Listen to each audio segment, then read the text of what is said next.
My name is David Hirsch, and I'd like to welcome you to the fifth annual Special Fathers Network Dads Virtual Conference.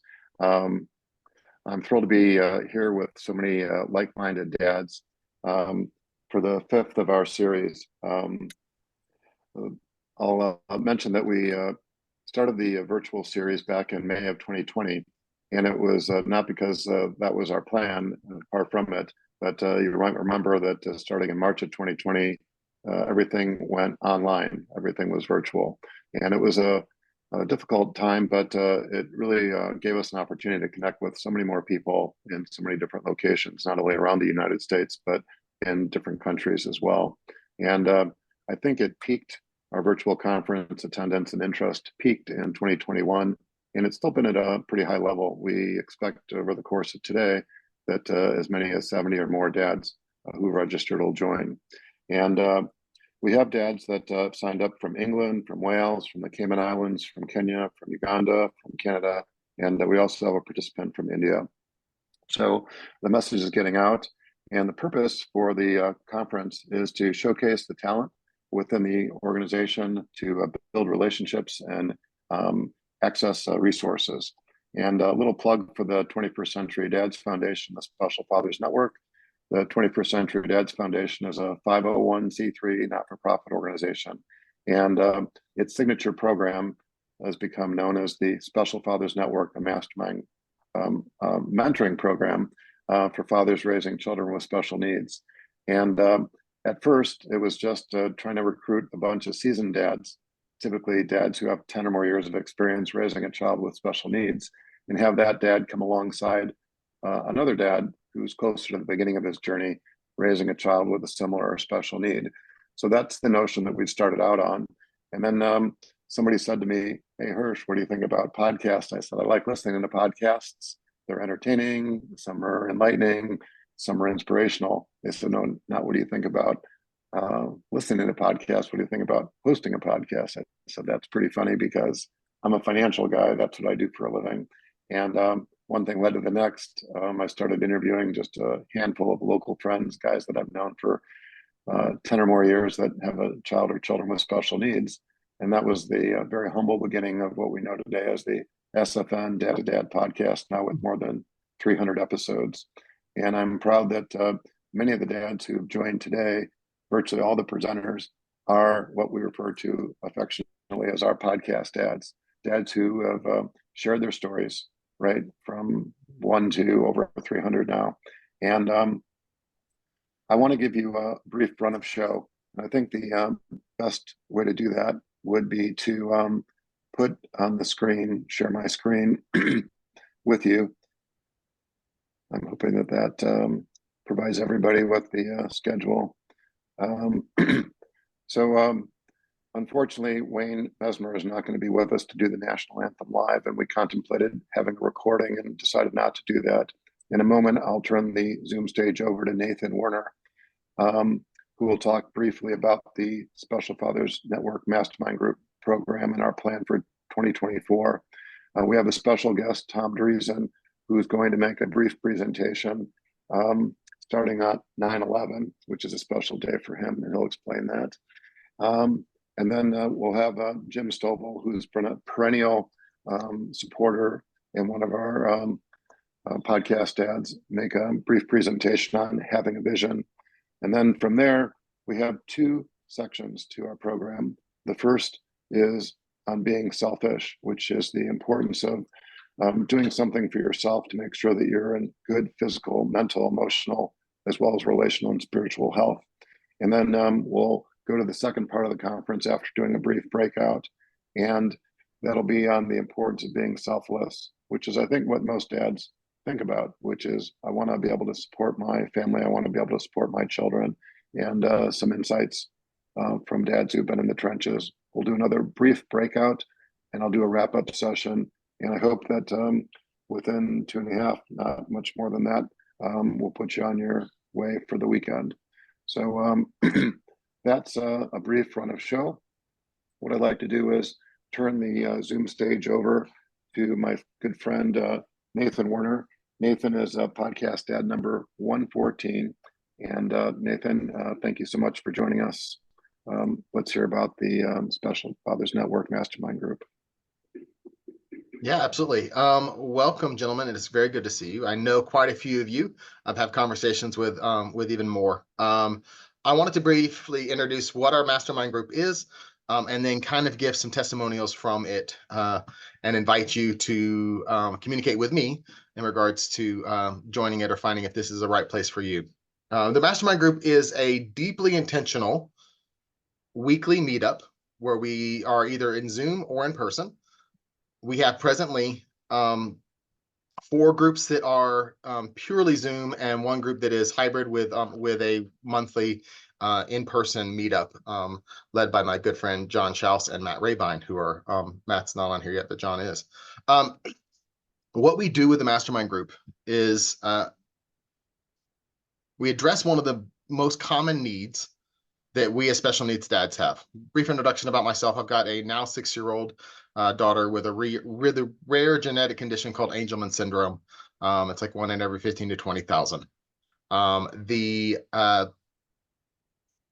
Upon diagnosis, I recognized that my family didn't quite understand what we were going through. My closest friends had no idea. My coworkers, my teammates, they really had no clue where to go and how to encourage me. So they offered great platitudes. But the thing that I needed and the thing that they could not provide is perspective. So I felt very alone. And I'm sure from the conversations that I've had with dozens and hundreds of dads like me, that is a common sentiment within our community of people just don't get my story. Like they don't understand that I had to wake up this morning and have to do whatever it was that I had to do. Like the things that if ever somebody steps into my life, the most common phrase is always, "Wow, you do a whole lot as a dad." That's true. We do. We do our best to help our kids, but we don't have a place where we can connect easily. And so what we do with the mastermind group is create a space where we can vent our frustrations, where we can share our celebrations, those tiny little bitty things that most people breeze through on their milestones for their 2-year-olds. We celebrate like hitting a home run when our 6-year-old is able to do these things. And so what we do within the mastermind group is create a space for that. There's also some really intentional and in-depth things that we've invested in this. As David had mentioned it before, we have 300 episodes, over 300 episodes of a podcast, many of whom are authors that David has interviewed. And so from that, we every 6 to 8 weeks, we will read a book written by one of the authors that was a podcast dad or mom. And at the end of that time, we get a chance to have a Zoom call, 1-hour Zoom call with that author. So we will then bring that concept to them, any questions we have about their story. And then the 6 weeks leading up to that, we read it together and we share questions from it. It's a place to spark conversation. The other thing we do, and I think this is the most powerful part of it, I mentioned earlier the isolation, the need to have a place where we can gain perspective. As I was telling my good friend, we as special needs dads often find ourselves in a pit. We often find ourselves in a hole, in a challenging situation where, like we're in a hole in the ground, everywhere we look is just dirt, and we really have no concept of how in the world we would see anything other than this dirt for the rest of our life. And the one thing that we need most of all, and the one thing we cannot create for ourselves, is perspective. And so we bring every few weeks, each one of the members of the mastermind group is invited to share something that is challenging them, something that they're going through. It could be everything from an IEP conversation where we deal with education, to how do I communicate well with my spouse, to I'm dealing with problems at work, or whatever it is. There's no limitation, but we bring something that is currently giving us pain and pressure. And then we let the other dads that are in this group give us that thing we cannot provide, which is perspective. Because as all of us know, when we're in that hole for just a minute, it feels like we're going to be in it forever. But we've been in those holes before and we've gotten out of them. And we look back at those holes and they were just a bump in the road. But while we're in the middle of it, it's really easy to believe that is going to be the end, the remainder of our life. And so having an opportunity to share that, to vent that, is really, really important and really, really powerful. Some of the things that we've done, I will reference a few of my friends. I had one that was in a very, very dark place prior to joining the Mastermind group. Thoughts of, you know what, I don't think I could see any way for this to end well. And so I think I might just end it now. And out of that, having a group of voices that have heard, that have listened to us, that know us well enough to share and to care and to invest in us, that changed that man's life, and he's now one of my Mastermind leaders.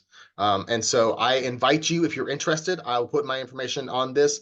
It'll be also in all of the emails that David sends out. Please communicate with me. I'd love to invite you to either be a leader or a member of one of these groups.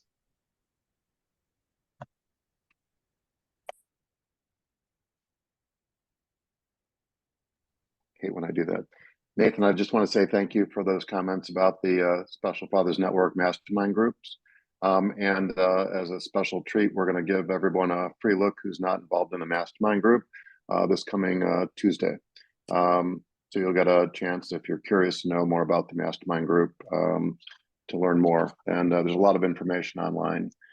So I'd like to turn the Zoom stage over to my good friend, very good friend, Tom Dreesen. Tom and I have known each other for a better part of 20 years. Tom did a podcast interview last year. He was episode number 250 and 251. Some of you might recognize him because he's been around a long time. And he was going back in his youth, was the opening act for Frank Sinatra for 13 years. And he's been a stand-up comedian. He's been a motivational speaker. He's an author. He's a father. He's a grandfather. And like I said, he's been a good friend. And I'm just so thrilled that you could be with us today. I know you're here in Chicago, which is where you're born and raised.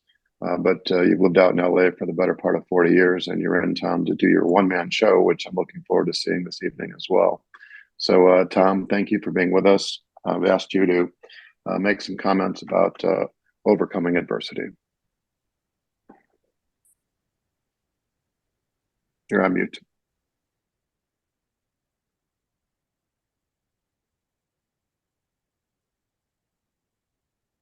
How is that? Can you hear me now? Can you hear me? Because David, I can't hear you. Yep, we can hear you. Okay, thank you very much. Okay, I only have a short time here, and talking about adversity, the one thing you realize when you get out of your childhood, because you think all of life is going to be roses, but that there isn't a human being on this planet that doesn't go through adversity. That is part of life. Living, you're going to have adversity, and you know, I'm not an expert on overcoming adversity, but I have overcome it. Briefly, in my childhood, I had 8 brothers and sisters. We lived in a shack. 5 of us slept in one bed at one time. We had no bathtub and no shower and no hot water. If you had holes in your shoes, you put cardboard in it. If a window broke, you stuck a rag in it. I shined shoes in taverns. I set pins in bowling alleys. I caddied in the summertime. I sold newspapers on the corner, all to help feed my brothers and sisters. And none of this do I regret, by the way. But so there was a lot of adversity in my childhood. And then I went in the military the day I turned 17. In the 4 years in the service, a lot of adversity. Those who served, you know what you go through, and you somehow you overcome it, you know, each time. But then coming out of the service, I was married, I had a wife and 3 kids. I was going from job to job and not finding what I wanted to do. I felt so unfulfilled that I'd find myself in a bar at 2 o'clock in the morning with my buddies, and I'd say, I don't belong here, but I didn't know where I belong. And I was just wandering aimlessly. But I began to pray. I really did. I began to pray, saying, God, show me what it is I'm supposed to be doing, because this can't be it, whatever I was doing, you know. And then what happened was I found what I wanted to do. I met Tim Reed, a black man, and we became America's first black and white comedy team. But at that moment, I knew this is what I wanted to do. I wanted to be a comedian. And that was, you know, I said, gee, I finally found what I want to do. But that didn't end adversity in my life. Going through the nation from 1969 to 1975 as America's first black and white comedy team, history shows you the last. a whole lot of adversity came in then, and we ran against obstacles in the North and the South that that we explained in a book later on, but a lot of adversity. And then this when I thought that the adversity was over. My wife didn't want to me to be in show business, and so I had rejection after rejection after rejection in show business. And then my wife decided she wanted a divorce, and I had to go through that adversity because she didn't want to be in show. And then I'm a 2-time cancer survivor. In 2010, they told me that I had a cancer. I recovered from that. In 2018, 3 doctors from USC told me, go home and put your affairs in order. 3 top-notch doctors. They said, I said, are you telling me I'm going to die? And they said, yes. And I said, how much time do I have? And they said, only God knows that. I said, well, I'm going to ask God for a second opinion. That was 5 years ago, and I'm still here. I survived it, and through a lot of adversity, through a major surgery and everything, But and then my son passed away, and that was very difficult on me. Another adversity after I had survived the cancer. So I've had a life full of adversity. But what's got me through, and it may not work for any of you, I don't know where you feel spiritually, but it was the power of prayer that I really, and I'm not an overly religious person, but as a little boy, when I went to Catholic school in first grade, I had a father that was alcoholic, and he didn't spend much time with us. A nice man, but his master was alcohol. So I couldn't go to my father there. Well, the nuns taught us that we had a father in heaven. Now I'm a little boy, I'm 6 years old, I'm very naive. And I thought, wow, I have a father in heaven. And the nuns told us that his son came here to tell us about their father. And they taught us the prayer, our Father who art in heaven. So I've always really, as a childlike belief, that I really did have a higher power that I could go to, a father I go to. And it made so much sense to me. All of you out there, if I said to any of you out there, have you ever been thinking about somebody that you haven't seen for a long time, and the phone rings and you pick up the phone and it's that person? You say, you won't believe this, but I was just thinking of you. And they say, I was thinking of you as well. You say, really? Or you're walking down the street, you had been thinking about someone you hadn't seen in years, you turn the corner and you run into that person and you tell that person, it's ironic that I was just thinking of you. They say, I was thinking of you too. Well, when I gave this talk one time at a church, I said, raise your hand if that happened. And the entire congregation said, it's happened to them. It's happened to all of us. Well, if human beings can transfer thought, and obviously we can, well, then how much power can a supreme being transfer? So I just always believed that whatever came into my life, that this is what the Father wanted for me, that this adversity, and so many times in my life, something that I thought was the end, that years later, when I look back, I said, wow, had that not happened to me, I wouldn't be in this position now. So it's all about what the cards were being dealt, to be basic. And so I really believe that our biggest fear is that we're alone. Psychologists say that all of us grew up as children, and we have a subconscious fear that what if our mom and dad weren't there? What if we were alone? And that fear stays with us throughout our life, the fear of being alone. And alone with this problem, with this adversity, that I'm all alone and I'm painted into a corner. And I believe you're not. I really believe you have a place to go to say, okay, show me how I can take this adverse situation I'm in and how it can help benefit others. And that's what you're doing in so many cases in your groups, where you're taking your adverse situations and sharing it, and that's helping others. So that's my answer to that. That just I really totally believe in the power of prayer. I really believe that it does work. And medical science now is oftentimes talking about the power of prayer does work, even in medical science. And I'll close with this. I've been a comedian for 55 years. That laughter is, for years, we've always thought laughter is psychologically a deterrent, because if you're watching, the brain can't think of 2 thoughts at the same time. It can't function 2 thoughts exactly at the same time. So if you're watching a comedian, you're not thinking of your problem. So laughter is psychologically a deterrent. And what we're finding out is now, because of a man named Norman Cousins, who was told he had a terminal illness, a heart condition, to go home, that he didn't have long to live. He was in the hospital, and they said it was through stress. And he laid in bed and he thought, if a negative input, stress, made me ill, then positive input could make me well. So he checked out of the hospital, and he would only watch I Love Lucy reruns, Candid Camera, Three Stooges, Marx Brothers. He don't listen to comedy albums. He didn't watch the evening news. He didn't read the evening newspapers. And he lived 27 years after the doctors told him he was going to die. So he would relieve the stress in his body through laughter. Because of him, UCLA did research on what happens to the human body when you laugh, that endorphins are released from the brain into the bloodstream. That's why after a hearty laugh, that you laugh and tears are running down your eyes. And this sense of well-being comes over you because your body's gone through an actual chemical change. So laughter is not only psychologically a deterrent, it's physiologically therapeutic. So, comedians are physicians of the soul. You don't have to call me Dr. Dreesen, but nonetheless, if you can find time in all of your stress and your adversity to also find time to laugh. Go see your favorite comedian or listen to a comedy album or watch a funny show to deter you from this adverse situation you're going through. It helps you survive the adversity. Laughter is healing, and it's very, very important in your life. I teach classes on motivation, but I'll tell people, laugh out loud 10 times a day. That's my prescription for you. Even if there's not something funny, there's times when I'm alone, I honestly stop. Something will be going through some stressful thing in my life, and I'll stop and I go, ha, ha, ha, ha, and I make myself laugh. I just go, ha, ha, ha. And I always feel a little bit better. So that, it's fine to find time to laugh in your life. Anyhow, that's all I have to say. I just so appreciate all of you. And I've said it to you before, that you're a group of tough guys. Tough. And by the way, you're a lot tougher than you think you are. You're a lot tougher than you think you are. You'll rise to the occasion when it comes. And I'm honored to be a part of you, among you as well. Thank you very much. Well, Dr. Dreesen, thank you so much for those insights. There's a lot there to unpack, but the main message that I think I heard you say is that we're all going to face adversity, right?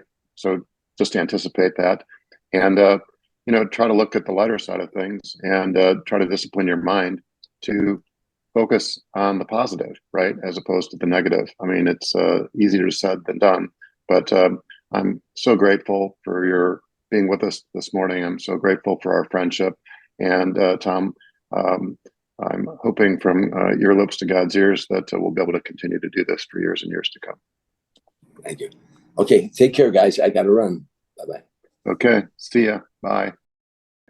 Well, next up is Jim Stovall from Tulsa, Oklahoma.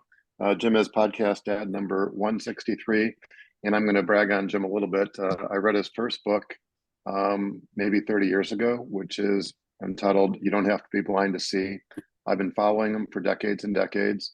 I learned that his dad was still alive about 3 or 4 years ago. He was in, I think, age 90. And I thought, oh my God, this is my chance to meet this guy, Jim Stovall. He's written 51 books, 8 of which have been made into major motion pictures.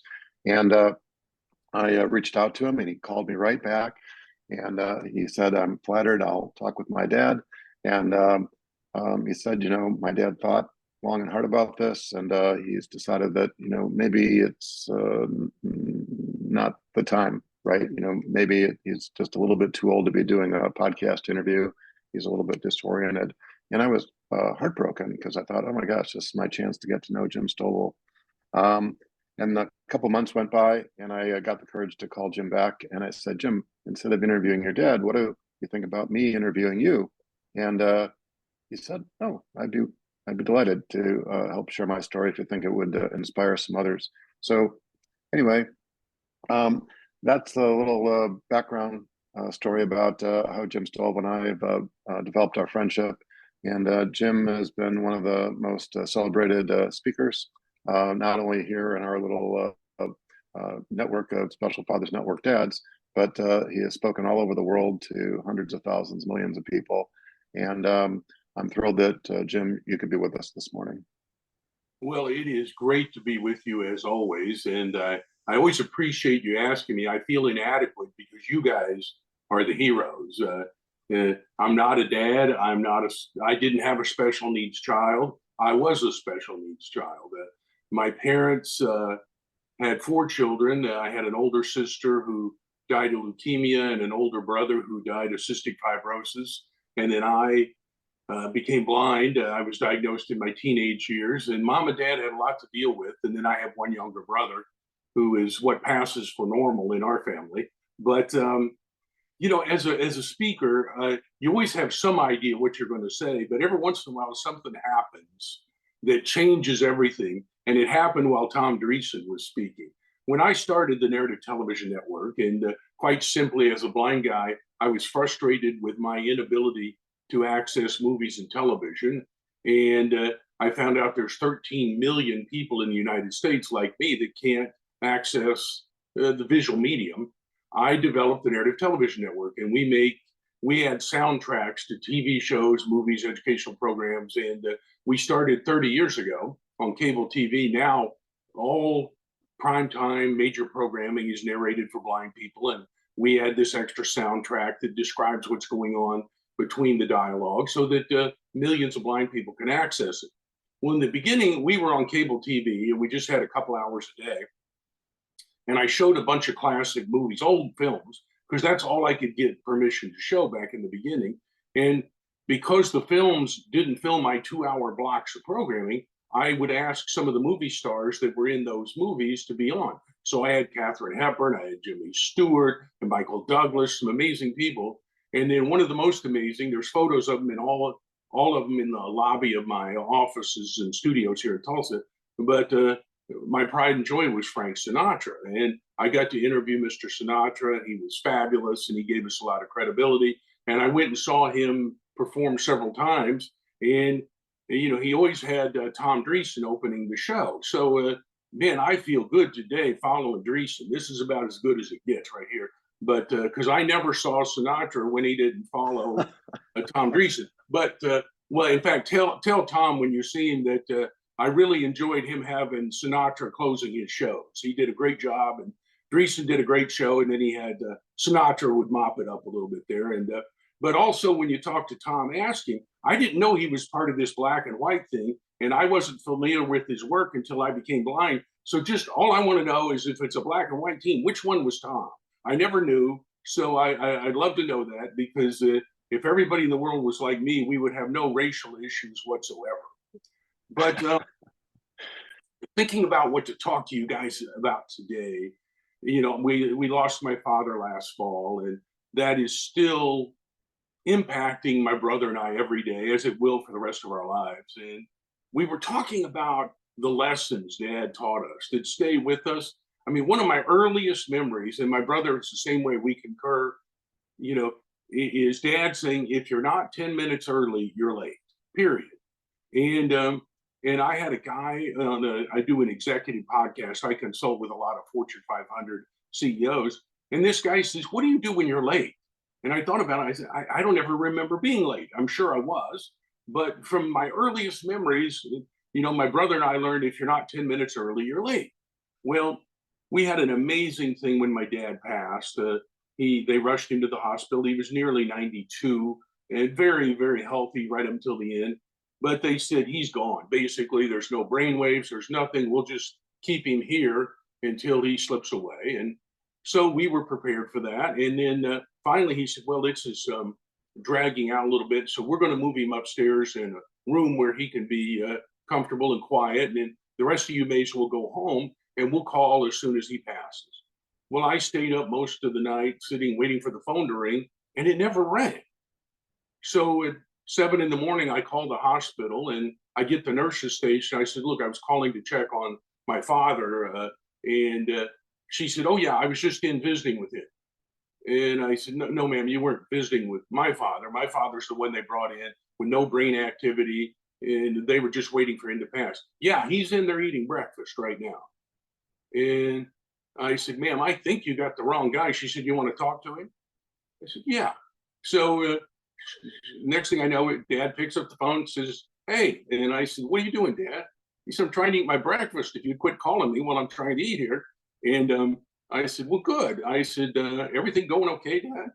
He said, yeah. I said, you sleep good? He said, I don't remember ever sleeping any better than that. And we had an extra, what I call a bonus day with Dad. And it was really amazing. My brother got to spend a lot of time with him, because my brother lives out of town and hadn't spent as much time with Dad in recent years as I had. And it was just a great time. But I remember learning how Dad, I said, where did it, if you're not 10 minutes early, you're late, where did that come from? And Dad said, oh, I was 8 years old in the middle of the Depression. I'm in the 4th grade. And he said, I was one of the best students in the class, but somehow we were supposed to write a report about something, and I didn't get the message or something. He said, I have no idea what happened, but the teacher came in and she said, I need everybody to turn in their papers. And he had to go up and say, look, I don't know what happened. I didn't even know about this. And he said, is there any way I could write the paper and bring it tomorrow? And she said, I will allow that. And so my dad went home, really worked hard on this paper, brings it the next day. And about a week later, the teacher says, okay, I'm going to pass out your papers that you all did. But before I do, I need to let you know and acknowledge one of you wrote the best paper I've read in 20 years as a teacher here in this school. And it's George Stovall. And I want to congratulate him on how great this paper is.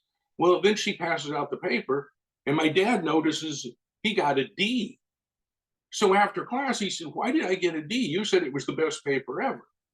She said, well, let's review how we grade. A is for excellent. Nothing that's late is ever excellent. B is for good. Nothing happens good when you're late. C is for satisfactory. Being late is never satisfactory. D is for unsatisfactory.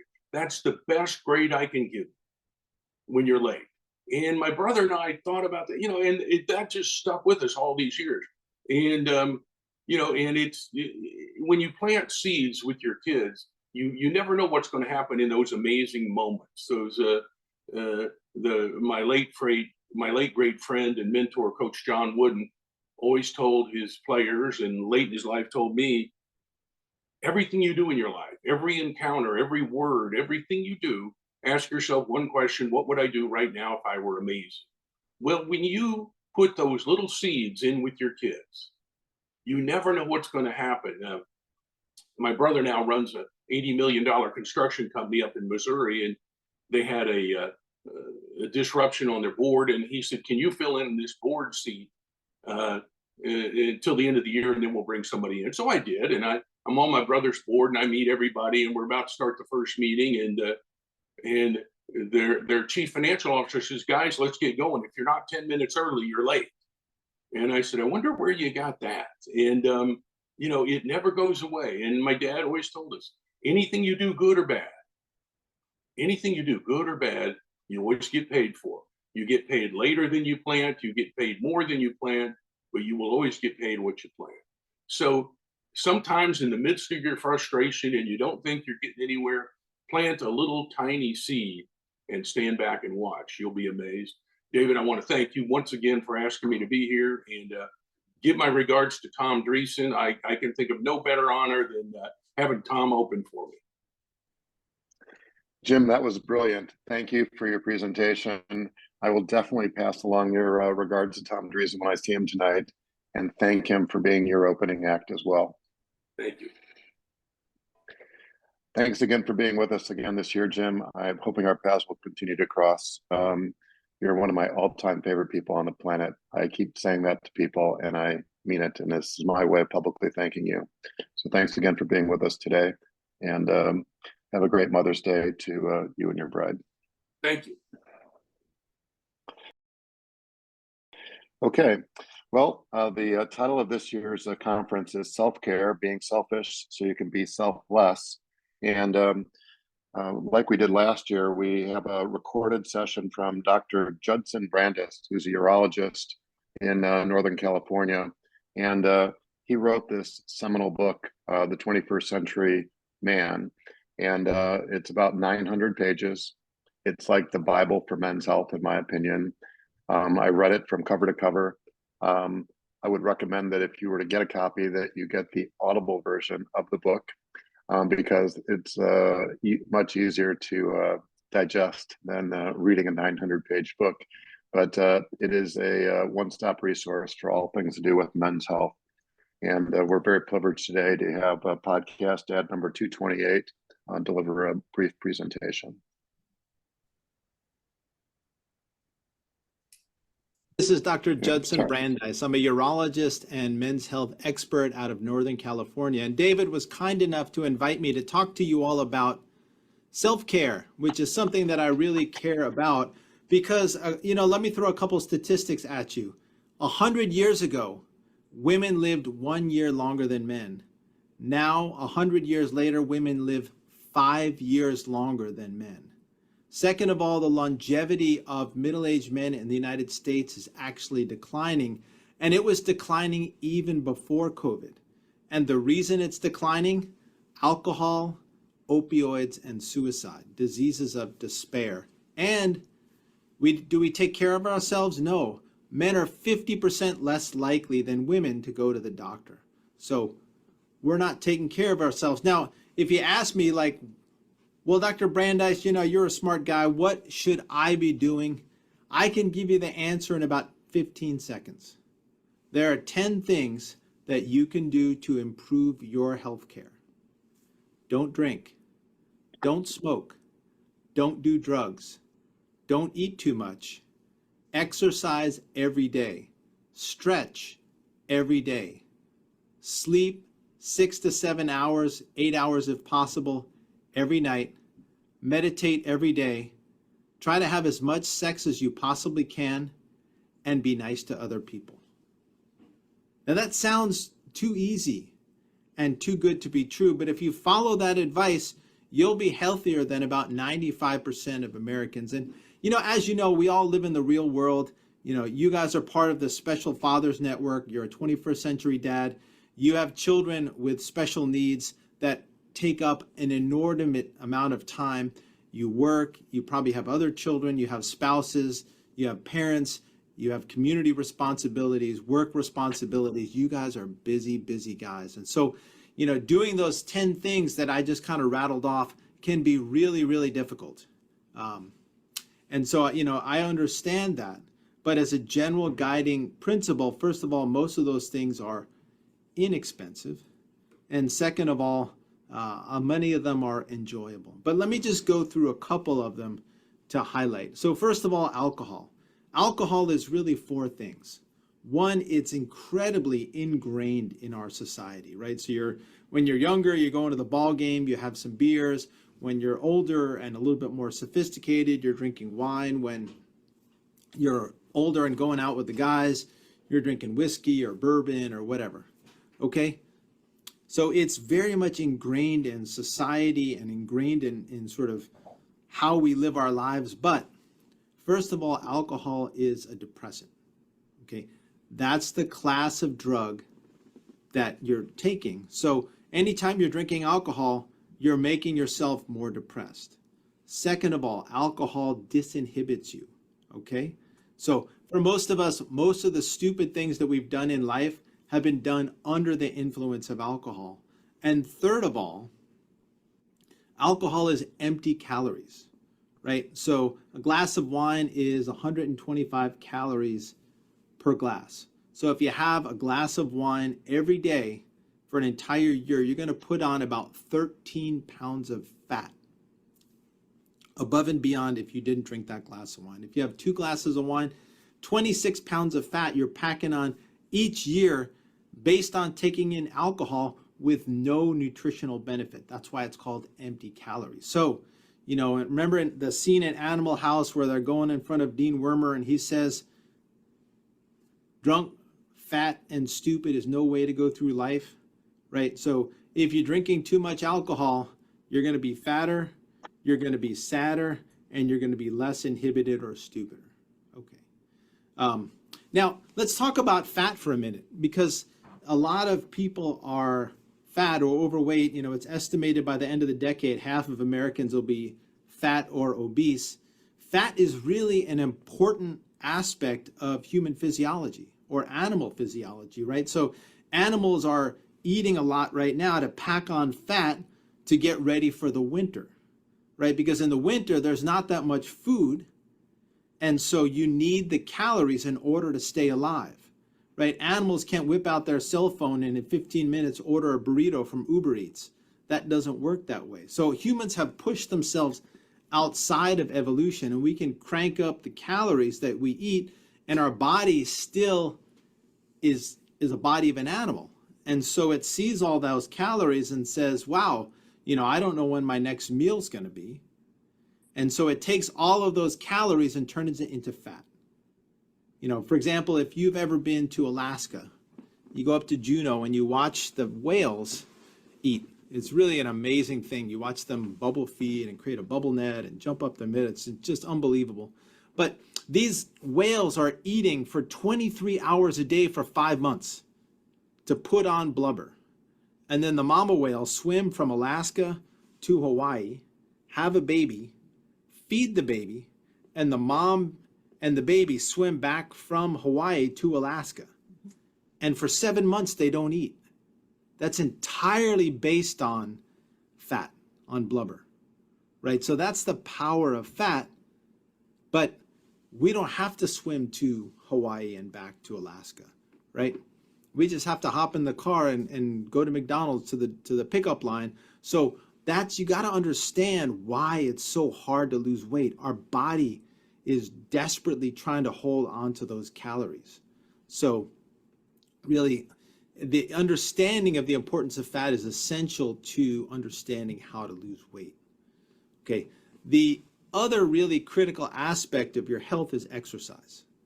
Okay, exercise does so many things for us, and really, even if it's only 30 minutes, even if it's, you know, getting a treadmill or getting a bike or doing push-ups or sit-ups, you got to get the heart pumping, you got to get the blood flowing.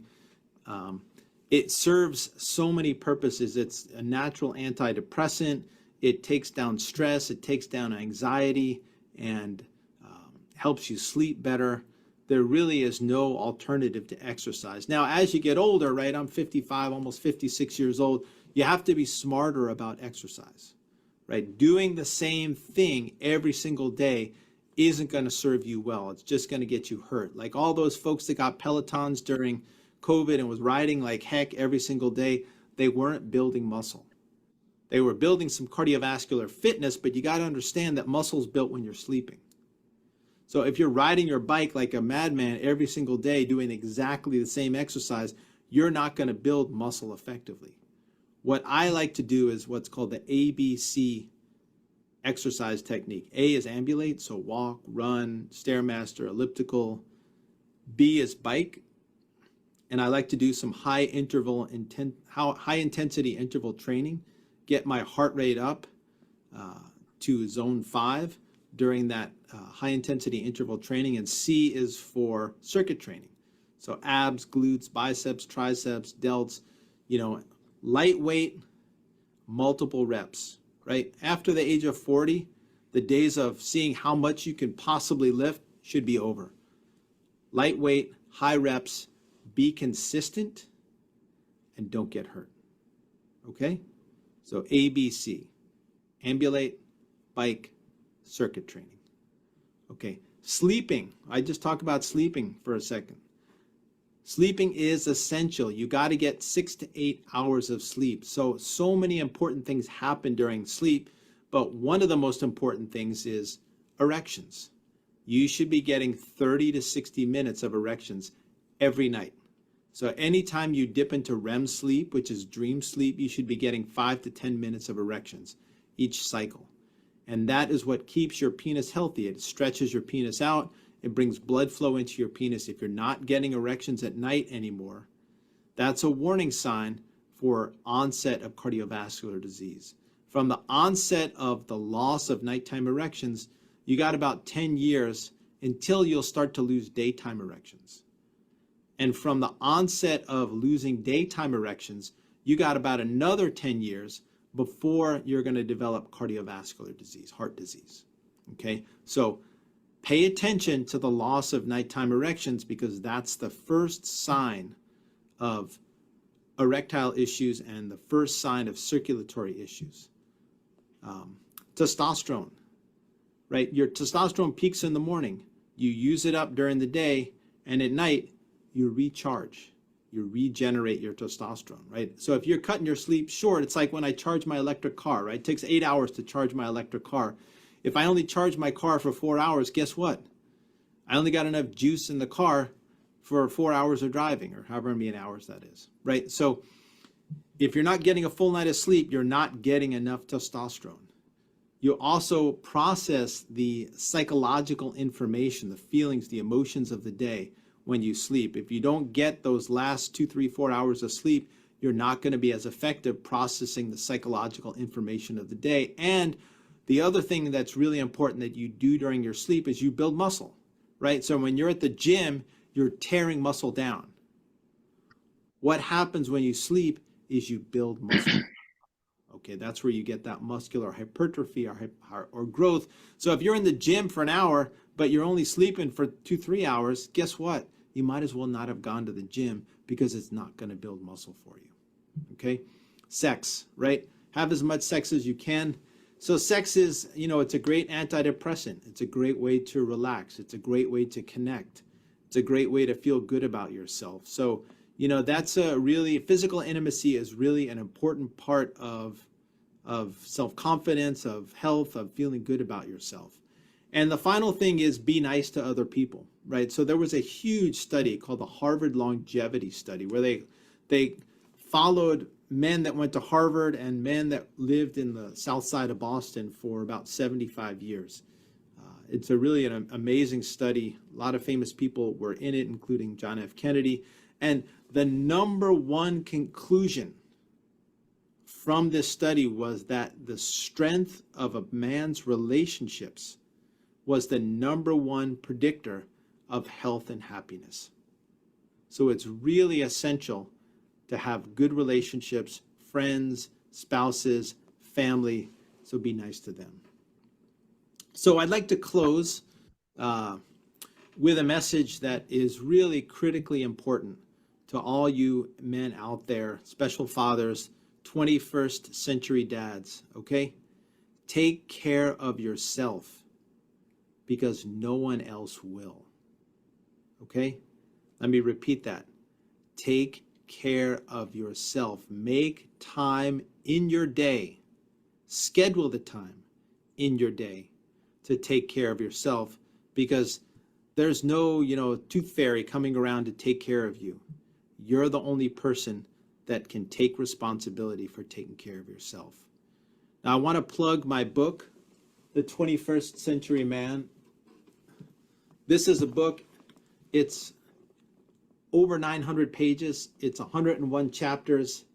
There are over 50 physicians and men's health experts that cover all aspects of men's health, whether it's physical health, relationship health, mental health, aesthetic health, addictions, lifestyle, you name it, and of course, sexual health and urologic health.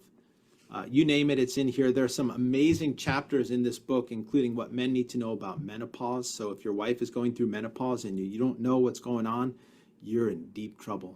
There are chapters on how to make love to a woman. There's a chapter on health insurance written by a friend of mine who's a health insurance executive, right? If you're navigating the health insurance world and you don't know what's going on, you're never going to be able to take care of your family. It's really a very, very difficult system to navigate. Anyway, there's incredible amount of information in this book. It's available at the21stcenturyman.com, all written out in letters, or you can pick it up on Amazon. It's an audiobook. It's an ebook, but really you need to learn from experts how to take care of yourself. Prevention is much more important than taking care of a problem once it exists. So anyway, thank you so much for your attention. I'm sorry I couldn't be there live, but I have to spend some time with my family. It's our birthday season. If you want to learn more about my medical practice, it's brandeismd.com, brandeismd.com. If you want to read about my book, it's the 21stcenturyman.com, all written out in letters. I have a YouTube channel. I have an Instagram. I'm all over the internet. It's not hard to find me. Anyway, I hope you all have a great conference, and I'm sorry that I missed you in person, but all the best. Well, that's an amazing presentation, and I'm hoping that if it's important to you, that you'll check out the work that he does, either online or like we had discussed with his book.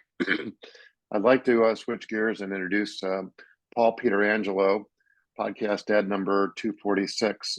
Peter and his wife, Renee, have been married for 30 years and are the proud parents of 5 daughters, including their number 4 daughter, Amanda, who has Down syndrome. And Paul's objective today is to share with us some thoughts about maintaining relational and spiritual health. Paul, the Zoom stage is yours. Well, thank you, David. I appreciate you inviting me today. Hi, everybody. You guys are a quiet bunch. I'm just saying it could just be the mute button. I really just don't know. So here I'm going to present this first off. I am not an author. I am not a comedian. I don't have a book to sell you. I'm just here to give you some advice, because what I am first and foremost is a child of God. That's number one. Next, I'm a husband, a father, a grandfather, and as a vocation, I am a critical care nurse for over 30 years in emergency medicine and ICUs.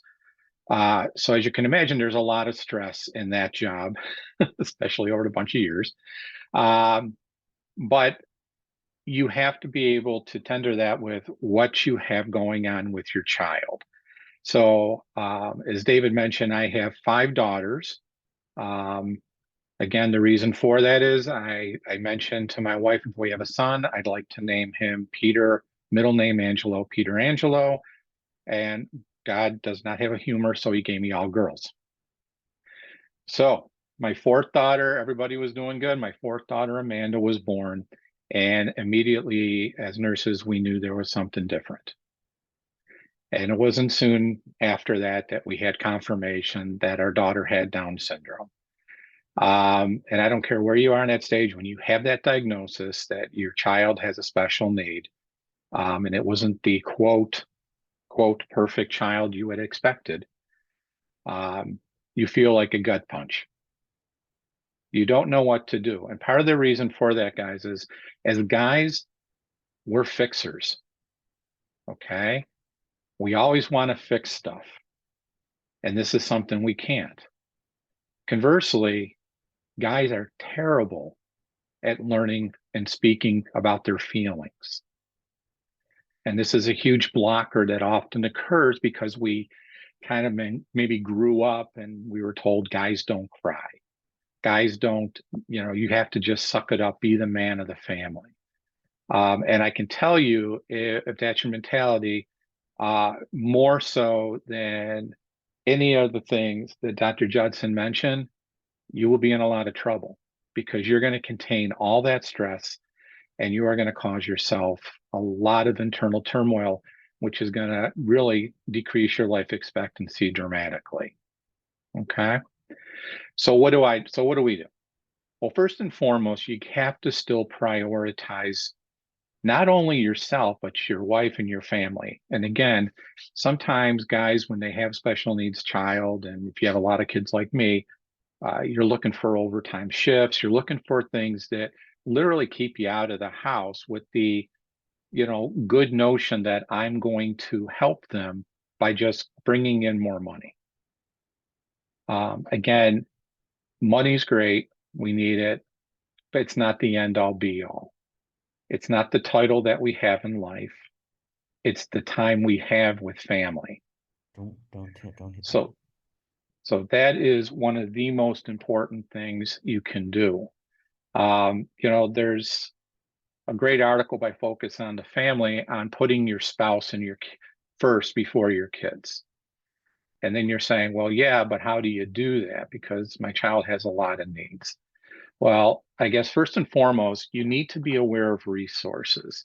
Whether you're in the United States or your country, if you happen to have a computer, which since we're all on here, I'm assuming you do, you can do a search and you can look for resources for services for children with disabilities. There's actually a great one in the United States at childcare.gov, where you can search by state as to resources that you can have. There's Banning Individuals with Disabilities Action Act. There's learning about services available. But these are all super important. And here's the why. Why are these important? Because in order to do all the great things that Dr. Judson was mentioning as far as your health, by getting to the gym, exercising, eating right, you got to find time. And that's really a tough thing sometimes for us to do. So you have to get involved in services for your child. You need to be able to have others that can give you respite. Respite is incredibly important in your journey. You know, it was saddening me when I was listening to Tom, and he mentioned how he had a divorce, and you heard the pain in his voice as he said about the stress and you know, how that was such a tough season in his life, and it is. So the question is, how do you avoid that? Well, it's by prioritizing your wife. It's your partner, it's your family. So do this, and sometimes we think we're at the end, we just don't have it.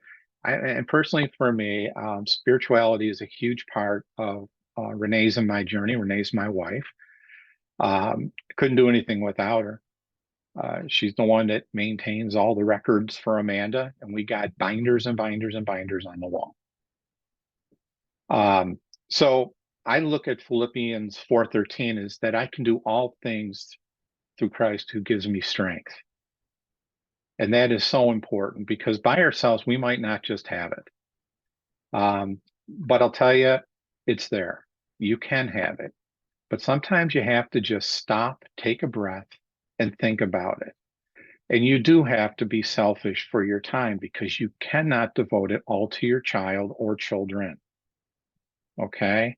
You see so many guys that think they have to be the super helicopter parents, and I got to have my kids in every sports, every scouting program, every activity, and your whole day revolves around your children. And sometimes, because if you have more children and you don't have, they're not all special needs, you tend to focus more on just bringing your special needs child to the activities of your other children, but you don't have time for you. So how do you do it? Put it on your calendar. What's important to you is going to be on your calendar. And we always say, if you want to look at what's important to a guy, look at his checkbook, his credit cards, and his calendar.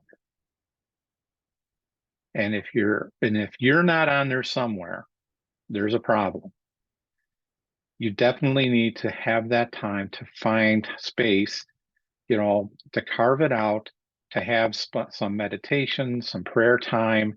You need to have that time to go to the gym. You'll just go for a walk with your wife around the block. You need to do that for your own sanity, you know, because it is just too important. And you see too many families break up. And sadly, I've seen many families with special needs where the families break up. And because a lot of times both the father is internalizing, he can't speak what's going on in his heart. And that makes it a very difficult, because then it's just a lot of anger and issues and blame. So you don't want to have any of that. So again, get the resources, because we did that from the moment Amanda was born. We got her hooked up with early intervention. We had people coming to the house to start teaching her things as simple as as an infant, whenever she would have the tongue protrusion that used to be so common with Down syndrome, we learned to push it back in, because it's a learned response.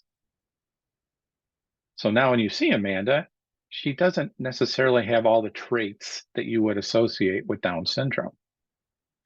Now, Amanda still lives with us, and she turned 27. She'll be turning 28 in July this year. And I can tell you she's a blessing. She has made every single person in my family, all my daughters, me, my wife, a better person. And that's the beauty of a special needs. It's not a why did this happen to me? It's God, thank you for allowing this to happen to me. So if you change your mindset and you understand the need to self-care yourself and your wife, because you're a partner and you're a team, you're going to find out so much of what's happening is going to be alleviated and the joy will be there for you. So I'm going to put my email in the chat stream if anybody is interested in more information, because I don't have an Instagram. I'm not on any social media purposely, because it's not important to me. But you guys all are. So if you need any questions answered or I can help you in any way, feel free to send me an email. We can hook up. But David, I want to thank you so much for inviting me to participate in Dad to Dad. This is great. And good luck to everybody here. God bless. Paul, thank you for those pearls of wisdom. Lots of insights. And look in the chat if you're interested in reconnecting with Paul offline or beyond. I would just suggest that you can go to his podcast interview, number 246. We have all of his contact information and the show notes there as well. What I'd like to do now is to switch gears, and we're going to go into the second half of the conference, which is the importance of being selfless. So if the beginning part of the conference was, the importance of being selfish, taking care of yourself, finding time for respite, etc.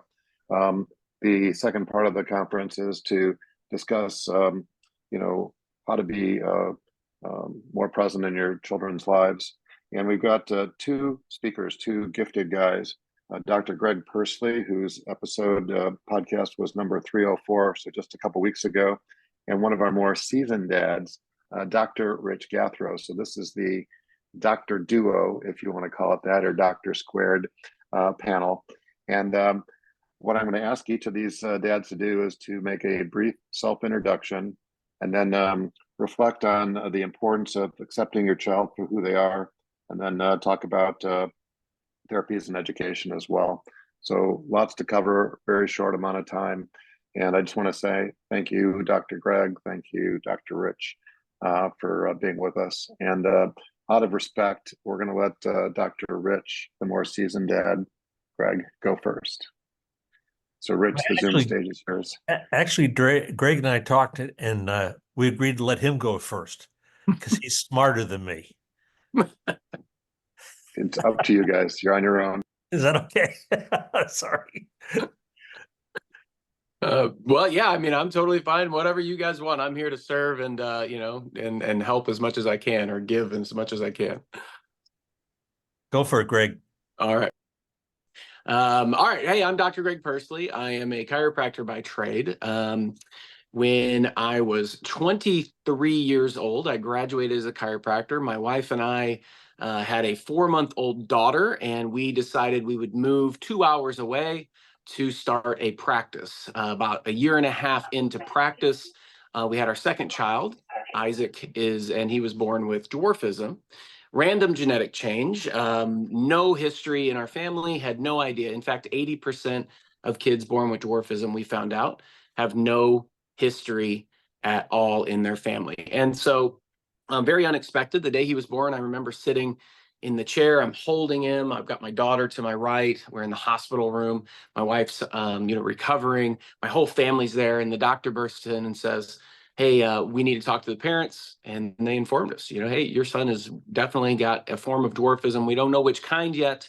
So, your initial reaction, that's shocking. What does that mean? And, what's his average life expectancy? And is he going to be okay? And all those things as a father and as a parent.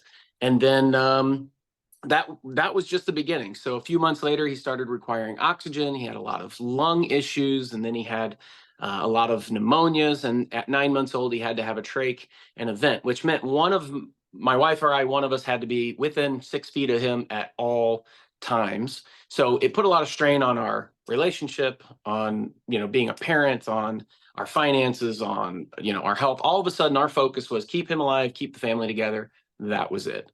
And so now my daughter is 18. She's graduating high school just graduated, going to college. He's 16. He's doing a lot better as far as he got the trach out at 9. And now he just has to have basically a BiPAP machine, helps him breathe. And so now we're kind of restructuring our life. We had to redefine, move forward, look at the next steps of our lives. And I'm happy to share with you guys some of the things that I realized over the years. and some of the moments, and I'd be happy to answer any questions that y'all might have in order to serve or help you understand your own situation and move forward and grow and improve.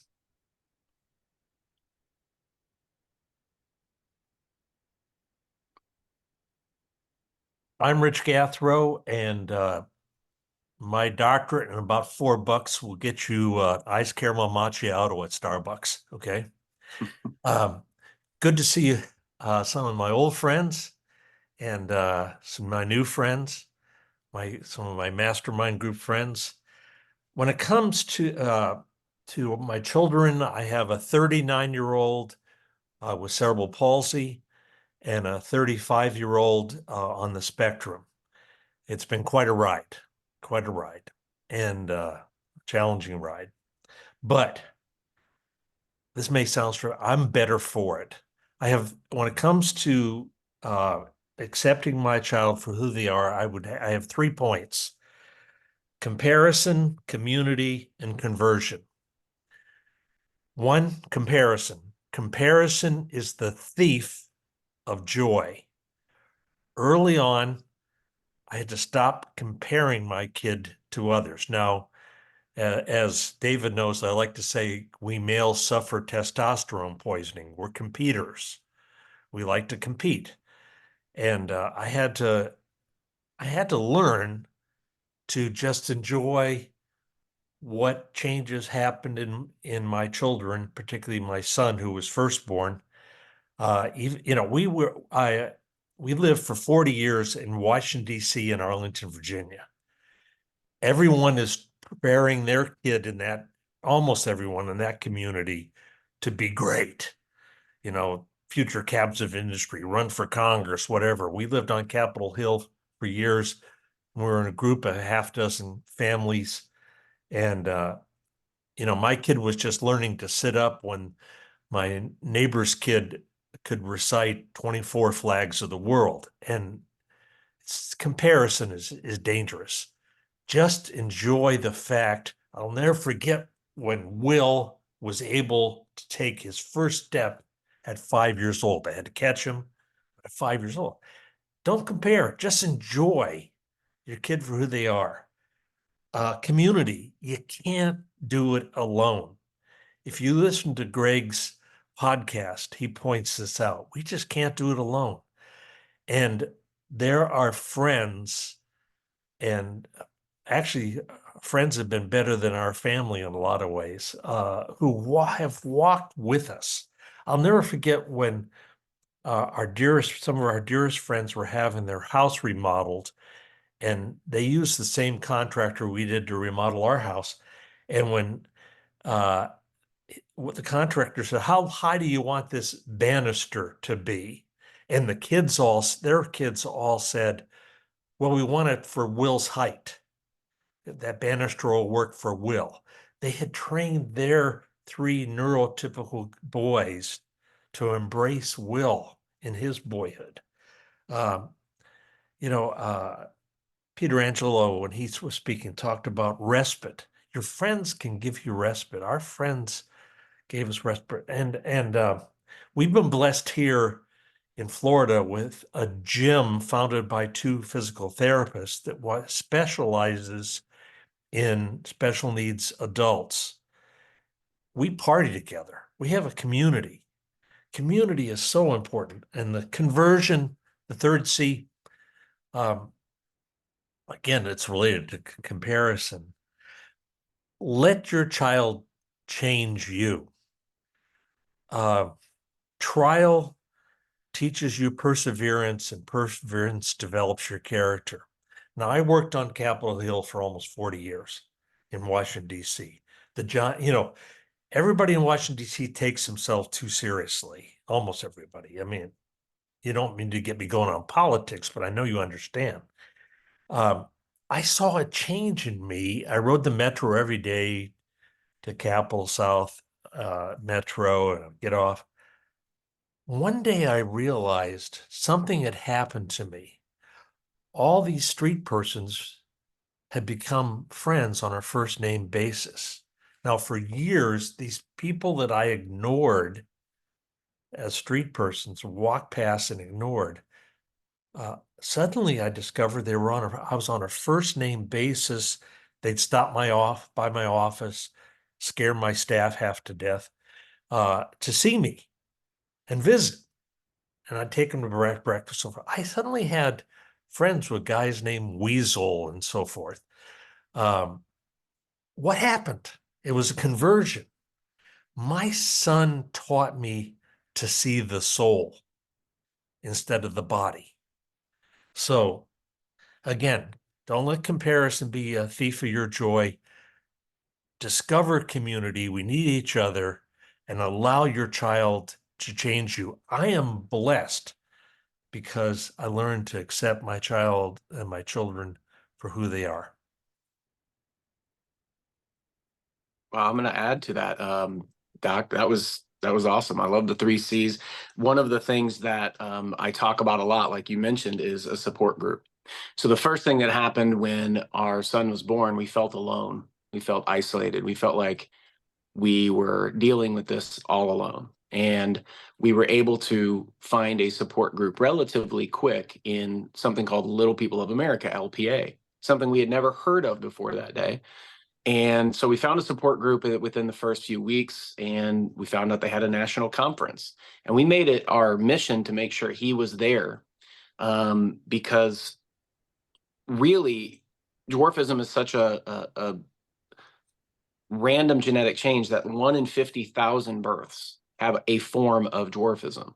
There's over 200 different types. The most common is called achondroplasia, which is what he has. And in our area, there's only about 100,000 people, and there's about 20,000 births a year. So that means every 2.5 years-ish, there's somebody that potentially would be born with dwarfism. So he has no one in his area like him. And so we take that into consideration when we talk about community, like Dr. Gathro talked about. So support groups, find an association, find a local one or a national one, or groups like this, because as a man, you especially feel alone sometimes. I remember multiple times where, I'm putting on that front. I've got to support the family. I got to take care of the family. I've got to be the strong one. And what happens is if you don't have a release somewhere, if you don't have someone to talk to and just get your emotions at least on paper or out in front of somebody else to discuss, it bottles up and then you explode. And there were times where my explosion came out in grief, fear, worry, not necessarily rage. But my wife has said many times, it's nice to, don't take this the wrong way, but it's nice to see this happen because it makes me feel like you're human and I'm not the only one going through this. That's what she would say. So that was absolutely, but I had 3 points as well. And I wanted to kind of give you guys an overview first of where I'm at, and so you can kind of get an idea. I love that you said, Dr. Gathro, don't compare. Comparison isn't the only thing you should compare. Is, are you getting better than yesterday? That's the only thing you should compare, not to anybody else. Because we used to have a phrase where there were perfect families. I actually wrote a book called A New Kind of Normal because we thought we knew what normal was. We thought we knew where we were headed, and all of a sudden, in a blink of an eye, everything switched 180 degrees in a new direction, a new normal for us. And we used to call them rainbow poopers. Rainbow poopers, man, just pooping out rainbows. People that just have all the things that you think you want, but it would just make us feel bad about ourselves because we were comparing. One of the things that I noted, though, is be present. Being present is the holy grail, if you will, of being able to be grateful and appreciative. And being present is so hard when you have challenges that are unique that no one else is experiencing or very few people are experiencing. Because you're thinking about the future, you're thinking about the past. If you live in the past, you're really living in regret. If you're living in the future, you're really living in an anxious type of place. You want to be present and be like, you know what? I'm grateful for the moment, appreciative for the moment. The question I used to ask was, what's good about this? What's good about this? If you're searching for something that's good about my situation, that's what you'll find. But if you're searching for the opposite, What's bad about my situation? What's hard about my situation? What's different about my situation? What do I not like? That's what you're going to find.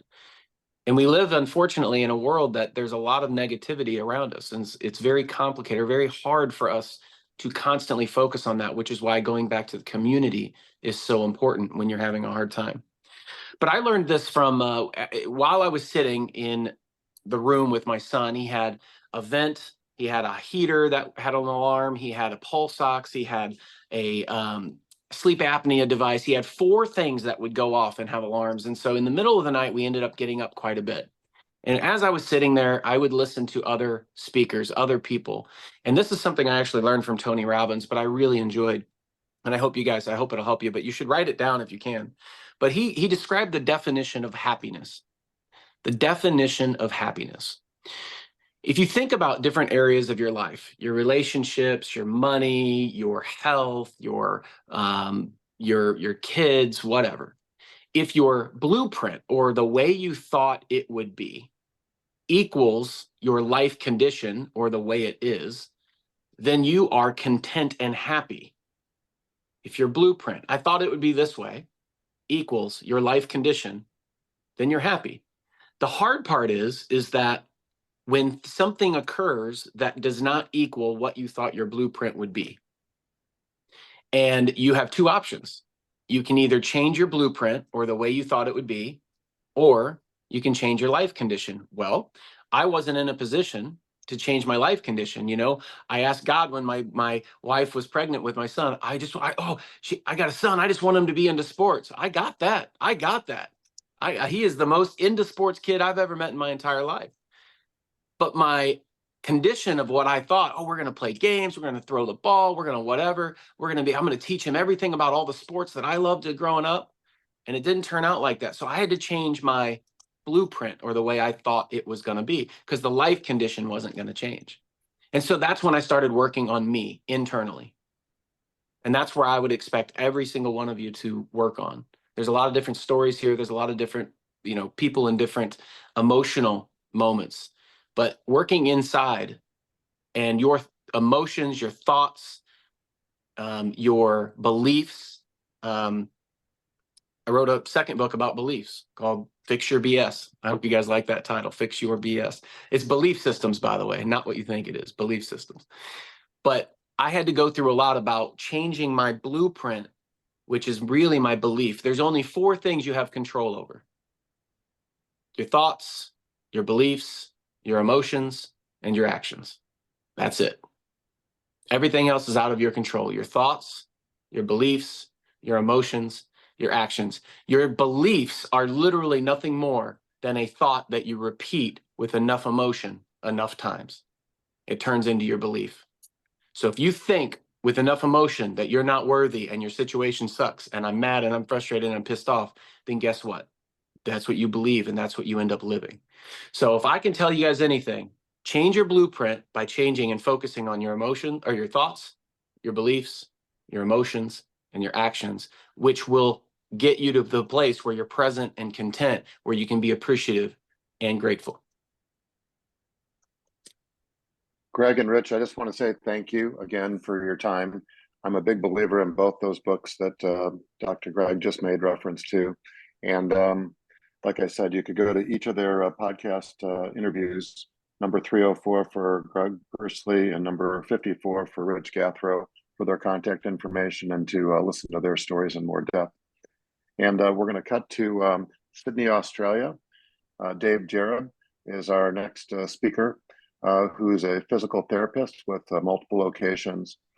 Dave is podcast dad number 291, so one of our more recent podcast dads. And I think almost by definition, you get the long distance award. At least when I think about the trip that I took to Australia, that seems like it's on about the opposite side of the world. So Dave, thanks for being with us. The Zoom stage is yours.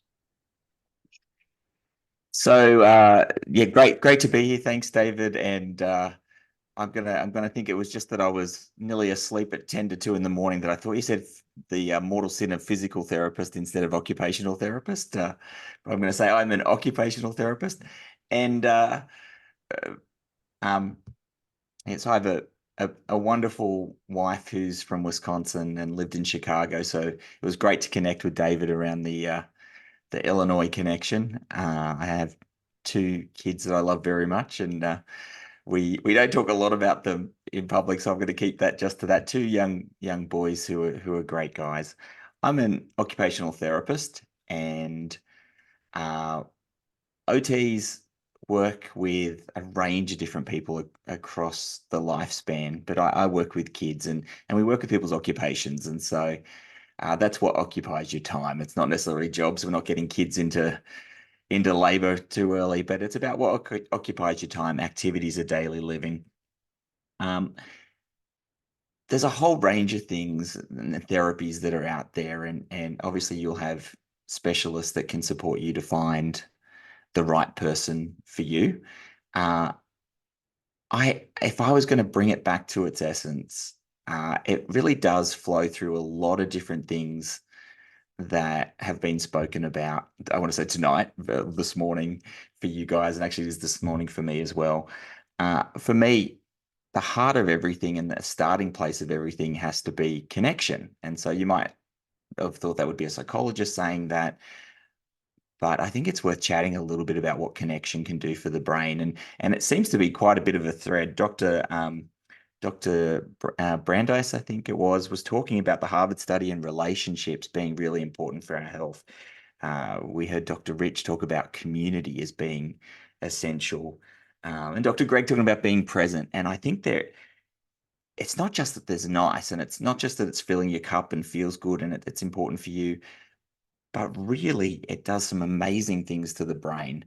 And so no matter what I'm working on in therapy with a child, one, I'm always including families and trying to get them involved as well. And when I can get my hands on dads, hallelujah, that's a super powerful thing for me to be able to have available in my therapy. But my goal is not to be good at OT, right? We're not a mechanic. We don't have people drop their kids off to be fixed because they're perfect already. But it is about supporting you to support your kids in everyday life. And connection is always the starting place. And so I see kids with behavioral challenges. I see kids with motor skills problems. I see kids with sensory needs. But if we can get connection, what happens to the brain is, and connection can happen super quickly. So it doesn't take a lot of time. So in an eighth of a second, we can connect. And sometimes it takes a bit longer. But what they've shown in studies, in 5 minutes, the brains change. And so when two people are connected, and I love that we're on video here. I think I might have talked about this on the podcast, but there were these flowy blob studies, right? So those MRIs, and you have the brain scans with the colored blobs that are left, right, top, bottom, front, back. And that's a nice organized brain, does this, the colors flow everywhere. But when kids aren't regulated, when kids are under a bit of stress, and adults as well, and all mental health conditions, you get those pockets that light up. And the pockets light up in ways, and these superhighways often attached to the amygdala, the fear brain, and you're not getting that nice flowy blob happening. But these studies show that within 5 minutes, an organized brain, that calm, present, connected brain, can make that pockety brain start to get those flowy blobs. And I just love that visual, and it's so powerful. I remember a dad I was working with saying to me, you wanted me to connect, but I could do it for hours and it's just never enough. He never gets his fill, and I need to do other things. And mum was saying the same thing. And I'm like, well, what do you need to be doing? It's like, we need to be cooking dinner, and we need to be, folding laundry and putting that away and mowing the lawn, all these sort of things. And he could just do it forever. And it's like, well, actually, I'm not asking forever. And what are you thinking about while you're trying to play with him? And it's like, well, I'm thinking about all the things I'm not doing. It's like, all right, well, how about we go for 5 minutes? 5 minutes, but be present and be connected. And the cool thing is, when you're present and connected, you get the oxytocin flowing. So we often think about oxytocin with new mums and breastfeeding, all that sort of stuff, but dads can get it too. Boy, can they get it too. And when you get the oxytocin flowing, what happens is that sends inhibitory messages to the amygdala, which is the fear brain. So the fear brain, it says, you're not needed here. And then the brain is open to learning. The brain is open to connection. It just feels good, right? So first of all, it just feels good, and it should be good enough just because it feels good to them and to you to connect, but it sets the brain up to be able to learn, to be able to grow in whatever skills that you're looking to develop. And you know, what we're finding in some of the other research, polyvagal theory is this new theory that's got these big words, and people start to think about, what we know is that when the kids get in these fight, flight, these stress conditions, the brain actually, if you can fight and you can flee, it's going to prevent you from freezing, which is the worst of it all, just to freeze and almost go into a coma. But if you can fight or flee, well, that's a bit better than freezing. So you might be able to escape. But there's a third branch of that polyvagal system, which is the social connection system. And when you're socially engaged and connected, it actually makes you less likely to dysregulate. And so this is important for us, not dysregulating when we're talking to our wives and to our kids and to our colleagues, just being aware if we can connect, that can make us more grounded. But it's also important for our kids as well to be able to be calm, connected, and be able to be ready for learning. I guess the thing that more recently I've stepped into a bit more awareness in the world is around behavior. I wrote a book called Challenging the Story, a surprisingly simple approach to supporting children with challenging behaviors. And again, connection is the key when behaviors come up. But I guess if there was one more step, it would be making sure we move from the what to the why of that behavior. So if we're looking for that one thing, we often can get caught up in trying to stop the behavior or discipline a behavior or work at the thing that's happening. But if we can move from the what to the why, then we can get on the front end and be able to support that child to not need that behavior that they're exhibiting that's getting in the way of them having a happy and successful life. Is there, you know, I'm happy to, I'm not sure where I'm at for time, David, but I don't want to give too much, because I actually think that no matter what you're working on, no matter what time you're spending, if you start with connection and when things go wrong, you think, all right, this is the what, let's see if we can figure out the why, you'll be well versed to move towards that happiness and be able to find solutions that work for everyone.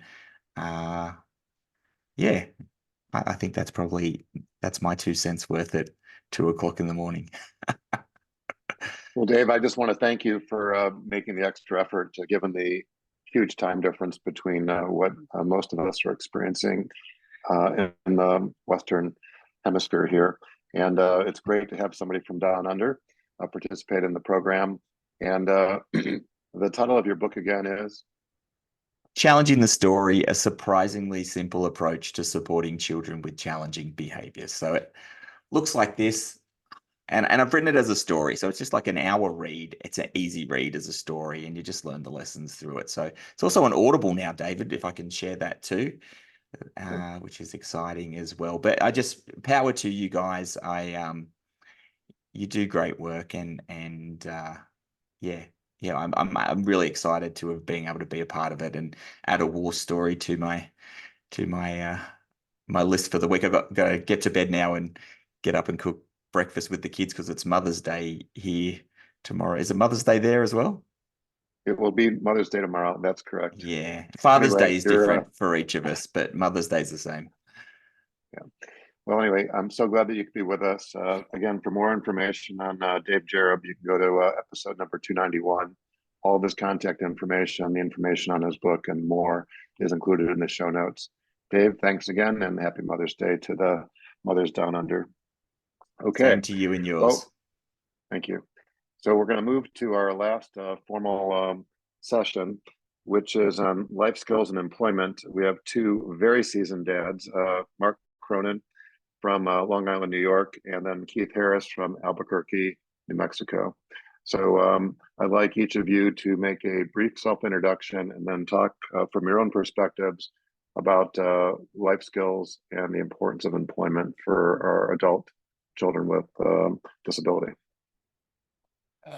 Okay, I'll go first. When you say seasoned, I assume that's a nice way of saying he's old.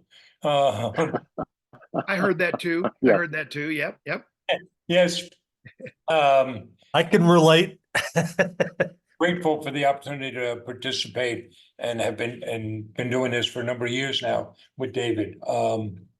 So yeah, we have 3 sons. Our youngest son, John, has Down syndrome. When John was leaving school, what in the US is frequently called the 21-year-old cliff, because you can stay in the public school system until you either graduate or turn 21, and then they very nicely say, get out. You have to figure out what you're going to do. John, and with our support, was looking at, trying to figure out what he does after school. So he was looking at schools and different programs and mainly looking for a job. And he couldn't find anything he liked. And that is an unfortunate reality. Only 1 in 5 people with a disability in the US are employed. And it's a similar situation in other countries. It's an awful situation. But John turns out to be a natural entrepreneur. He didn't see a job he wanted. He turned to me and said, Dad, I'm going to make a job. I want to start a business, and I want to go into business with you. And we could give you the full story. But John ultimately suggested that we sell socks. So we tested the idea. It tested well. And that was 7.5 years ago. Today we have John's Crazy Socks. John is the face of the business and maybe the hardest working man in sockdom. And we've grown it into the world's largest sock store. More than half our colleagues have a differing ability. So we've been able to create 34 jobs, and 22 of those are held by people with differing abilities. And we do a lot of advocacy work, always trying to show that hiring people with differing abilities is not altruism, it's good business. So that's a snapshot of my background. I'm going to turn it over to Keith, who did some amazing things with his son, Tim, and then come back and we'll talk about employment and entrepreneurship briefly. Keith.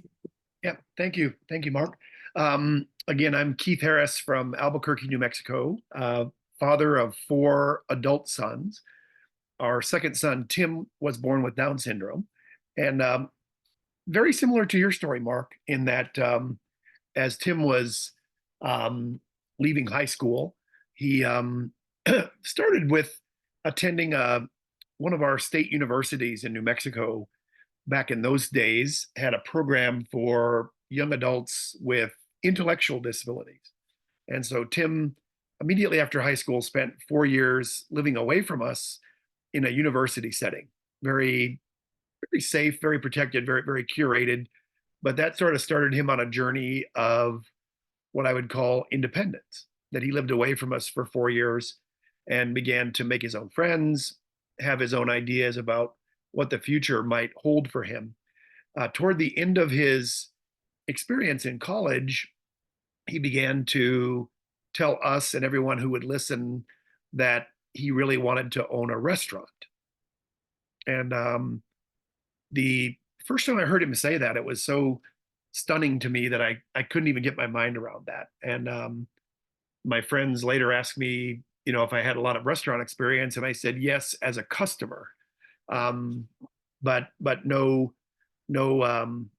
direct business experience in the restaurant field. But those discussions led to our family and a large group of very committed friends helping him open his own full service restaurant. So in 2010, we had the good fortune of opening a restaurant called Tim's Place here in Albuquerque. And that adventure lasted for about 5 years. Tim was, as you said, Mark, sort of the face of the business. He greeted everyone at the door, worked the dining room tirelessly to make sure everybody was happy and had everything they needed. Restaurant was a financial success for those 5 years. Was a full service restaurant serving breakfast and lunch, and basically paid Tim's salary as well as the salary of about 40 or 50 staff members during those years. Tim ultimately went on to become a paid public speaker. He spent the years between the restaurant and the pandemic traveling the world as a paid public speaker. I think he visited maybe a dozen or so countries, as well as broadly throughout North America as a keynote speaker. And has now evolved at age 38 into a third career where he is working closely with our family on behalf of a new family foundation that we formed last year. The mission that Tim is involved with has to do with working with families that have young children with disabilities in the Caribbean. And we've been really, really blessed to have made some great strides in a few Caribbean nations.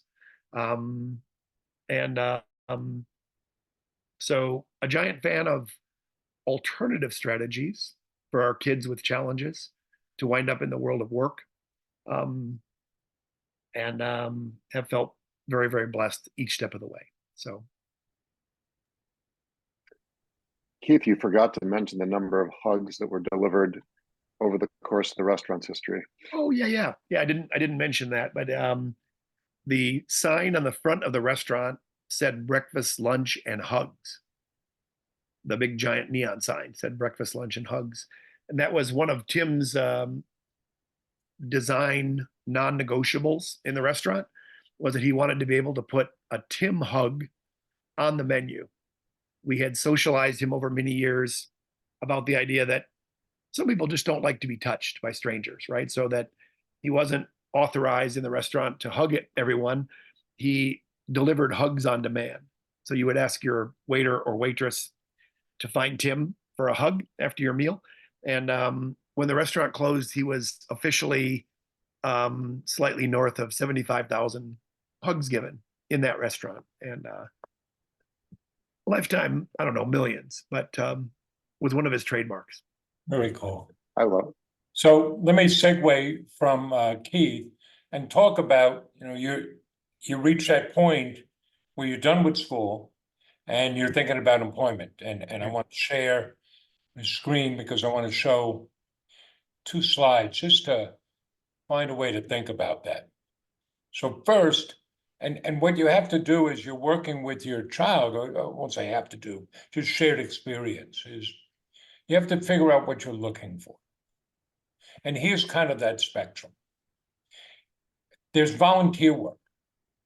It's part-time, it's something that can engage. It's not going to pay, but it's something that would keep your child engaged in what they're doing. The next step up would be internships. According to IRS rules, most of those should be paid now, though they're really not all of them are. And that's an opportunity to work, to develop some skills and some experiences. It'll have limited income, or maybe no income, but it could be very engaging for your child. The next step up is part-time employment. It's finding a job. Now, you may only work part-time. That may be the limits of what your child can do. It also, you have to deal with, benefit programs. If you earn too much, you lose your benefits.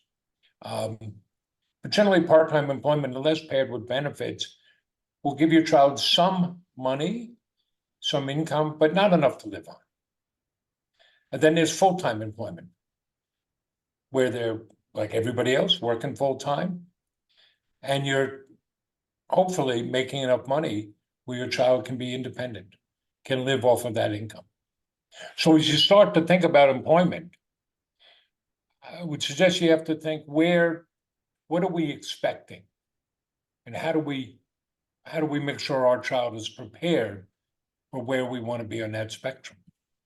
And for both Tim and I, it's important that we also talk about the entrepreneurial spectrum, because entrepreneurism is an option for everybody, including people with different abilities.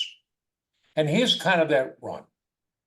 There are some things, maybe a craft that your child likes, and they work on, and you want them to do it, but they're not really going to make any money on it. It'll keep them engaged. It'll keep them focused. That's a hobby. And that's great. Developing a hobby can be really valuable.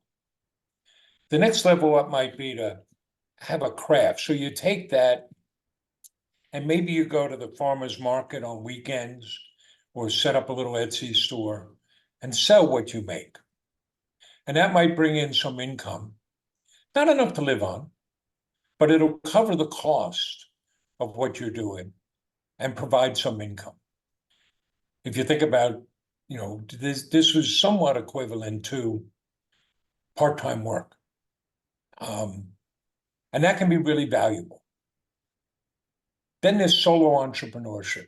Sometimes that might be working as a freelancer, but it's a business that you're basically able to do on your own. The truth of the matter is almost none of us can do anything on our own. So that will take some support from the family.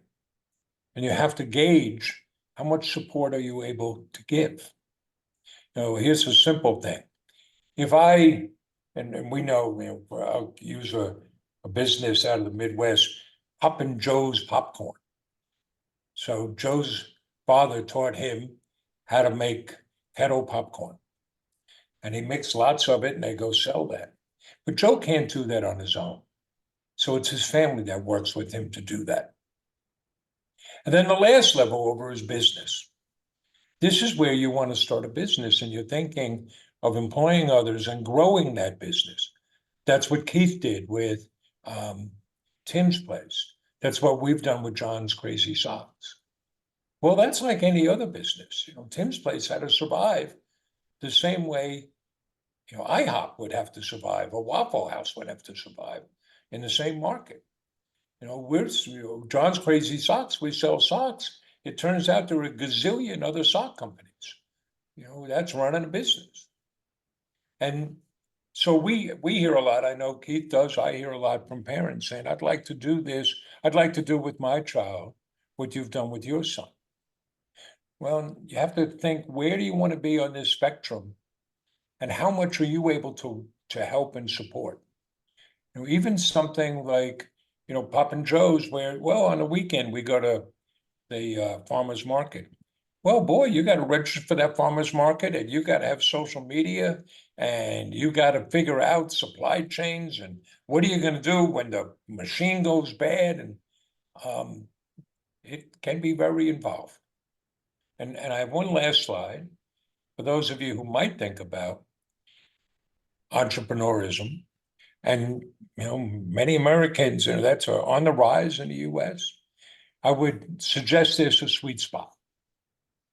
And it's that overlapping circle in this Venn diagram. You start with something you love, or at least something you know about. John really was into Crazy Socks. We used to drive around looking for them. So it's got to be something you care enough about. Then you got to find something that people are willing to pay for. And be very careful. Your friends and family won't help. And what I mean by that is they're going to be very supportive. They're going to tell you, oh, this is a great idea. That doesn't mean people will take money out of their pocket and pay for it. I think of the school art show. I'm the dad of 3 sons. And growing up, they would all have things in the school art show, and I would dutifully go every year and run up to whatever painting they made and say, look how great this is. I can't wait to hang this on the wall at home, put it on the refrigerator, hang it in my office. But if you said to me, well, what about the painting next to it? Will you buy that? Well, it's not my kids, so I'm not buying that. You got to have something people are willing to pay for. And then the last thing is got to be able to replicate it. You got to be able to show up every day and make that breakfast and make that lunch like they did at Tim's place. And that if you can find that, that's the overlap. That's the sweet spot. But a big key there is you got to find something, a service or a product that people are willing to pay for. So I know we only had a short bit of time, but I wanted to kind of make sure we offered that overview of, as you think about, yeah, I'd love to work with my daughter, with my son. But what is it you're looking to try to do, and where on that spectrum do you want to try to hang your hat?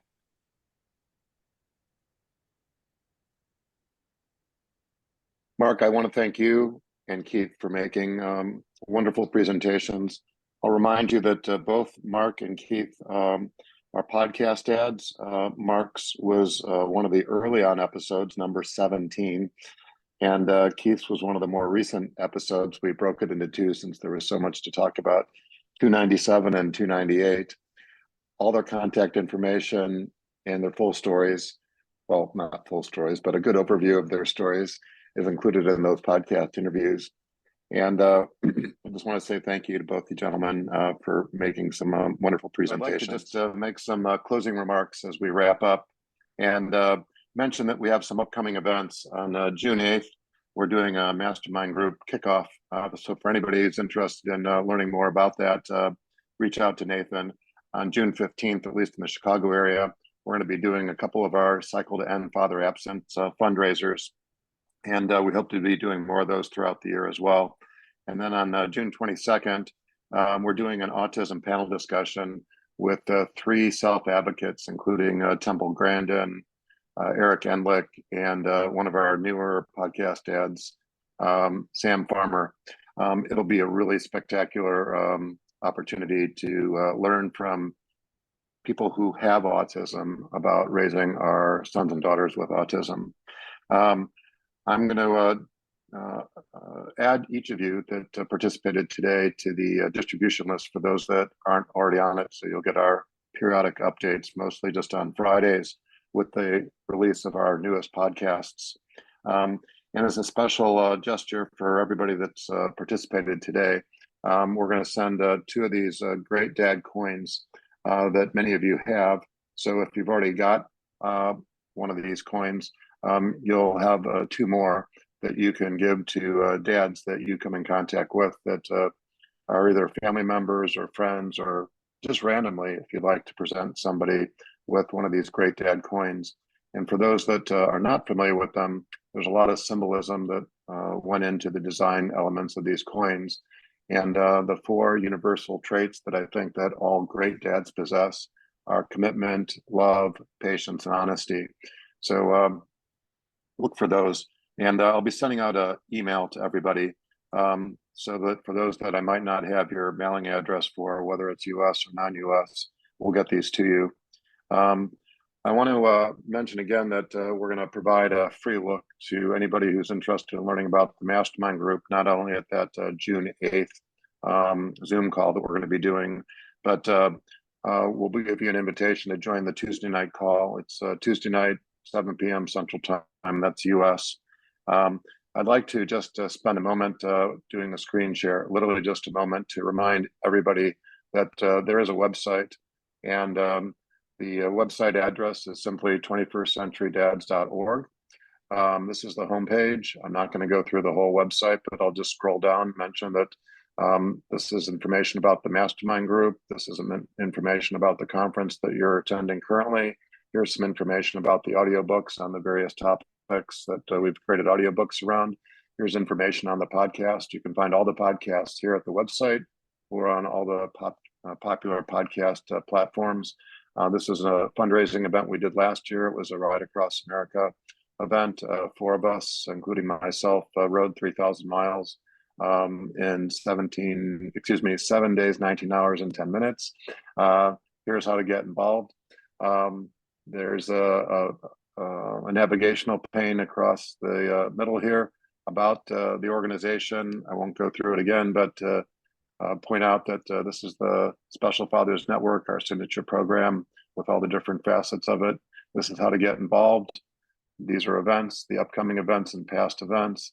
Here's our resources panel. And then there's a little store that we created. You can actually buy these great dad coins for $15 each. And some merchandise like I'm wearing here today. So that's just a brief flyby. on the website, and I just wanted to make sure that you're each aware of that resource. I want to thank all the presenters, and especially Shonan and Arith for being our behind the scenes. And I want to remind you that we did have to relaunch our Facebook page. We lost control, but it got compromised. So if you haven't already, please join the Facebook page. And I just want to wish everybody a happy Mother's Day weekend. And I look forward to staying in contact with each of you as the weeks, months, and hopefully years go by. And thanks again to all you for being intentional and being the dads that you are today. So that concludes our program for the 2024 Special Fathers Network Dads Virtual Conference. And if anybody wants to stay on, I'm happy to spend a few minutes as well.